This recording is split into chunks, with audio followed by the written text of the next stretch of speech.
Hi everyone, welcome to another new episode of My Favorite Things, where we talk about things that I love, and hopefully you will too.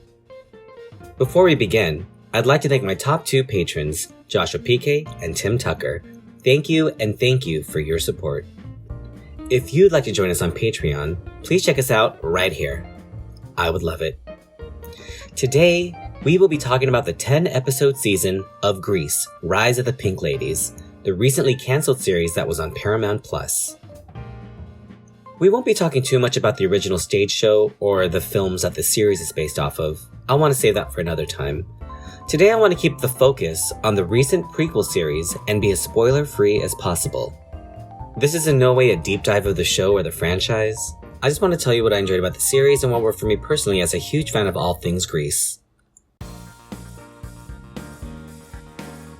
The show was set 4 years before the film version that starred Olivia Newton-John and John Travolta, and shows the origins of the original founders of the girl gang, the Pink Ladies.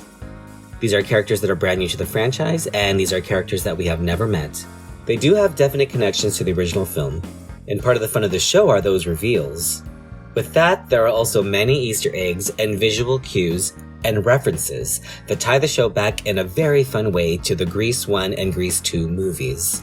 These are very fun to see as a viewer and a fan, and they don't pull focus from our new main characters and storyline.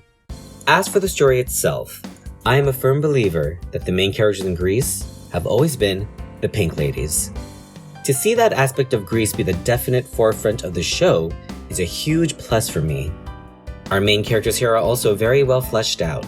One thing I loved about the original Grease is that everyone had flaws, and that's what made them so likable. Grease to me has always been about identity, social class, gender roles, peer pressure, and friendship. In Rise of the Pink Ladies, we get all of that, and we also get to explore themes of racism, standing up against injustice, and we also get to explore what it really means to be there for those that we care about. And you can't be Grease without the songs, and boy are there songs. In 10 episodes, we get 30 new songs, and I love almost all of them. They're fun, they're varied in style, they move the story forward, they tell us so much about the characters.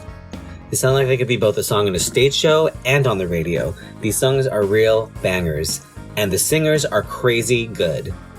You can hear the soundtrack on Spotify, and I've linked a few favorite songs in this video's description if you want to have a fun listen. Though Rise of the Pink Ladies has been taken off of streaming services, you can get it digitally on iTunes, and I hear a physical copy will be released before the end of the year. I know I'm going to pick up my copy, and I hope you do too. Thank you for joining me on this fun episode of My Favorite Things. If you like this video, please visit me on Patreon right over here. And please like, subscribe, and comment, and I'll see you next time. Bye!